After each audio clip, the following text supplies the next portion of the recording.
రాప్తాడు పర్యటనలో భాగంగా వైసీపీ అధినేత జగన్మోహన్ రెడ్డి మాజీ ఎంపీ గోరంట్ల మాధవ్ని ఘోరంగా అవమానించారని, గోరంట్ల మాధవ్ జగన్మోహన్ రెడ్డిని కరాచలనం చేద్దామని ప్రయత్నం చేస్తే జగన్మోహన్ రెడ్డి అసలు స్పందించలేదు అనేటువంటి ప్రచారం ఇప్పుడు సోషల్ మీడియాలో పెద్ద ఎత్తున సర్క్యులేట్ అవుతున్నటువంటి నేపథ్యంలో ఈ అంశం మీద మనం పూర్తి స్థాయిలో విశ్లేషణ చేసుకుందాం. ప్రస్తుతం మనతో పాటున్నారు ప్రముఖ రాజకీయ విశ్లేషకులు జగదేవ్ గారు. వారితో మాట్లాడదాం. జగదేవ్ గారు నమస్తే అండి. నమస్తే అండి. మాజీ ఎంపీ గోరంట్ల మాధవ్ని వైసీపీ అధినేత జగన్మోహన్ రెడ్డి ఘోరంగా అవమానించారని, గోరంట్ల మాధవ్ జగన్మోహన్ రెడ్డికి కరాచలనం ఇచ్చేందుకు ప్రయత్నం చేస్తే జగన్మోహన్ రెడ్డి ఇవ్వలేదని, అసలు పట్టించుకోలేదు అనేటువంటి ప్రచారం సోషల్ మీడియాలో పెద్ద ఎత్తున సర్క్యులేట్ అవుతూ ఉంది. అవును, దీని మీద మీ విశ్లేషణ ఏంటి? ఇది మొన్న రాప్తాడినప్పుడు కూడా అది జనరల్గా గోరంట్ల మాధవ్ ఎన్ననుకున్న వాళ్ళ పార్టీ నాయకుడు, పైగా మాజీ ఎంపీ. సో ఆయన గురించి కూడా ఆయన కలవడము చేయడము అవన్నీ ఉండాలి. సో వాటి మీద ఎందుకు దృష్టి పెట్టలేదు? ఎందుకంటే జగన్మోహన్ రెడ్డి గారు బయటకు వచ్చారంటేనే చాలామంది సోషల్ మీడియా ట్రోల్స్ చేసేది ఏంటంటే ఎక్కడైనా శవం లేస్తే కానీ ఆయన బయటికి రారు అన్నట్టుగా కూడా మాట్లాడుతున్నారు. సో ఇటువంటి నేపథ్యంలో పాత నాయకుల్ని, కొత్త నాయకుల్ని అందరినీ కలుపుకుపోవాలి. ప్రతి ఒక్కరు కూడా ఏ నియోజకవర్గంకి వెళ్తే ఆ నియోజకవర్గంలో ప్రాధాన్యత ఉండే వ్యక్తుల్ని కలుస్తూ ముందుకు తీసుకెళ్లే ప్రయత్నం అయితే చేయాలి. బట్ ఈయన ఎప్పుడు కూడా ఎలా ఉంటుందంటే ఫోకస్ అంతా నా మీద ఉండాలి, ప్రజలు కానీ ఓటర్లు కానీ అందరూ నా కోసం పరితపించాలి, దాని మీద వాళ్ళ ఛానల్లో హైలైట్ చేసుకుంటూ యాడ్లు వేసుకోవడం, ఒక స్పెషల్ ఎఫెక్ట్స్. లాస్ట్ టైం చూసారా, ఒక అమ్మాయి జగనన్న నేట్ చేసి నీకోసం తప్పించిపోతున్నాను, నాకు అమ్మ కూడా రాలేదని చెప్పిందని ఏదో ఒక 5-6 ఏళ్ళ బాలిక ఏడ్చింది అన్నట్టుగా చూపించారు. అంటే ముందే ప్లాన్ చేసి స్క్రిప్ట్ రాసి పెట్టుకుంటారా, లేదంటే అప్పటికప్పుడు 4 కెమెరాలు బంధించి దాంట్లో ఉన్న మంచి మంచి ముక్కలు తీసి ఎడిట్ చేసి హైప్ చేసుకుంటారో తెలియదు. కానీ మొత్తానికి జగన్మోహన్ రెడ్డిని హైలైట్ చేస్తారు. అలా హైలైట్ చేసినప్పుడు ఎవరైనా అడ్డగా వచ్చినా, ఈవెన్ ఆయన కరచాలం ఇవ్వడానికి అడ్డగా వచ్చినా, లేదంటే ఆయనకి పలకరించడానికి వచ్చినా, ముందు ఆ కెమెరాలకు అడ్డు తొలగిపోవాలి. ఆయనకి ఆ ఇంట్రెస్ట్ ఉన్నట్టుగా మనం చాలా సందర్భాల్లో చూసాము, విన్నాము. సో నిన్న కూడా ఆ కార్యక్రమంలో ఎవరైతే లింగయ్య అని ఎవరో ఒక కార్యకర్తని లింగమయ్య కార్యకర్తని చంపేశారంటే వాళ్ళకి పలకరింపుకు వెళ్ళడం, అక్కడ ఒక పెద్ద హైడ్రామా, జనసందోహం ఎక్కువైపోవడం వల్ల హెలికాప్టర్ ఏదో డిస్టర్బెన్స్ వచ్చిందని, సో బై రోడ్డు వెళ్ళారు, ప్రజల కోసమే ఆయన బై రోడ్డు వచ్చాడు అన్నట్టుగా రకరకాలుగా చెప్పారు. సో ఆ సందర్భంలో గోరంట్ల మాధవ్ గారు వెళ్ళినప్పుడు ఎందుకో మొహం చాటేశారు అన్నట్టు కూడా సొంత కార్యకర్తలే డిస్కస్ చేసుకున్నారు. ఎందుకు? గతంలో గోరంట్ల మాధవ్ గారి మీద ఒక ఎంపీగా ఉన్నప్పుడు కూడా కొన్ని అసభ్యకరమైన వీడియోలు సోషల్ మీడియాలో వైరల్ అయ్యాయి. ఆయన ఎవరెవరితో కలిసి ఉన్నవి, లేదంటే ఏదో డ్యాన్స్లో గట్రా చేసిన వీడియోలు బాగా ఏదే. ఆయన తర్వాత చాలా డిస్టర్బ్ అయ్యారు. అసలు ఆయనకి ఆ అవకాశం ఇచ్చింది జగన్మోహన్ రెడ్డి. ఒక సాధారణ ఎస్హెచ్ఓగా, సిఏగా ఉన్న పర్సన్ ప్రభుత్వానికి వ్యతిరేకంగా, ప్రభుత్వం మీద యాంటీగా ధైర్యంగా ముందుకు వెళ్ళాడు కాబట్టి జగనన్న భుజం తట్టి ఆయనకి సీట్ ఇచ్చి ఎంపీ చేసిన సందర్భాలు ఉన్నాయి. దానికి ఆయనకి అంత విశ్వాసం లేకుండా తర్వాత జగనన్నను దృష్టిలో పెట్టుకోకుండా ఆయన నచ్చినట్టుగా స్టేట్మెంట్లు ఇవ్వడము, నచ్చినట్టుగా క్యాన్వాసింగ్ బిహేవ్ చేయడం అని చేశారు. అందుకు జగనన్న ఎడమొహం పెడమొహంగా ఉంటున్నారన్నది ఒక వాదం. కానీ జగన్మోహన్ రెడ్డి గారు మరలా ఏదైతే 2019లో చాలామందికి అవకాశం ఇచ్చుకుంటూ ఆయన గెలుచుకుంటూ వచ్చారో, అందులో మొదట 2011లోనో 12లో పార్టీ పెట్టినప్పుడు ముంచి ఎవరెవరైతే పార్టీ జెండా మోసి ఆయనతో పాటు స్థిరంగా ఉన్నారో వాళ్ళని మరలా కలుపుకునే ప్రయత్నం చేస్తున్నారు అనేది అంతర్లీనంగా ఉన్న ఒక టాపిక్. ఎందుకంటే సొంత తల్లి, సొంత చెల్లి కూడా పార్టీని విడిచి వెళ్ళిపోయారు.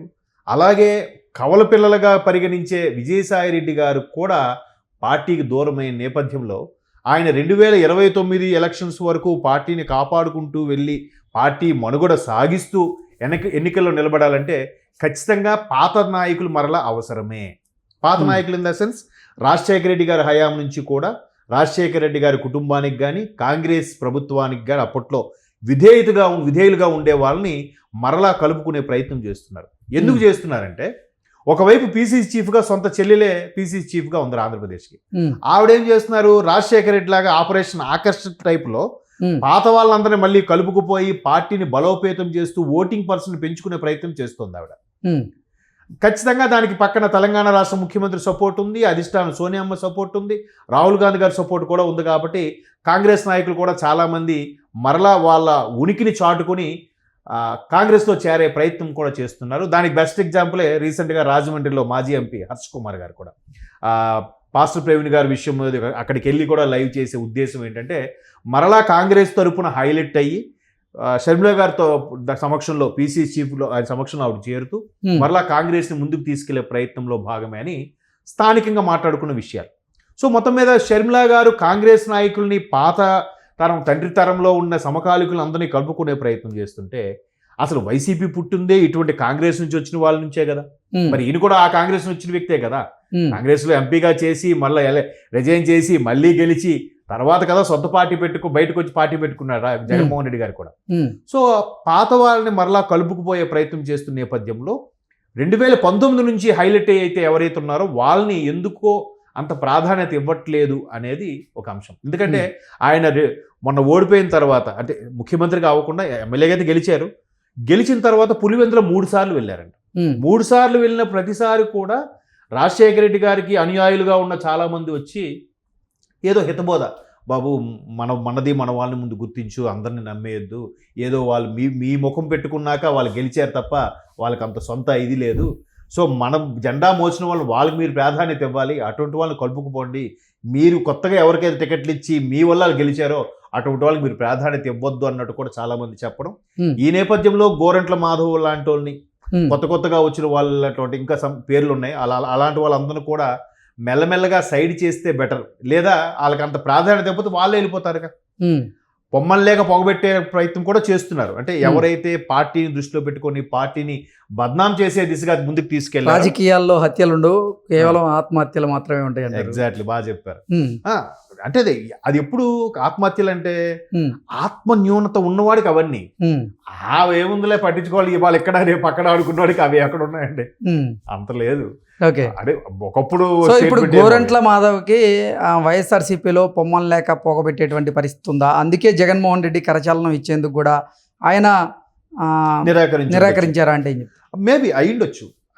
అంతే చెప్తున్నారు కదా, చాలా మంది వరకు కూడా ఆయన ప్రాధాన్యత ఇవ్వకుండా కేవలం లైట్ తీసుకునే ప్రయత్నమే చేస్తున్నారు. ఎందుకంటే మొన్న వంశీ గారు అరెస్ట్ అయినప్పుడు కూడా జస్ట్ ఇలా కలిసి వచ్చారు, కానీ తర్వాత దాని గురించి మరలా ఒక మీటింగ్ పెట్టి ఇట్లా పాత వాళ్ళని అరెస్ట్ చేస్తున్నారు, నేను వాళ్ళందరినీ కాపాడుకుంటాను అనేది ఎక్కడ స్టేట్మెంట్ లేదు.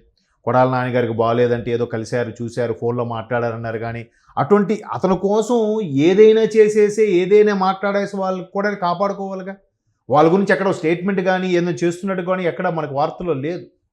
సో ఎందుకో అట్లా ఎవరైతే పార్టీని బదనాం చేసే పరిస్థితి తీసుకొచ్చే వాళ్ళందరినీ కూడా మెల్లమెల్లగా ఈయనే సైడ్ చేస్తున్నాడా, లేదా పట్టించుకున్నట్టుంటే పొమ్మలు లేక పోగొట్టేలా చేస్తున్నాడా అనేది కూడా అయ్యుండొచ్చు.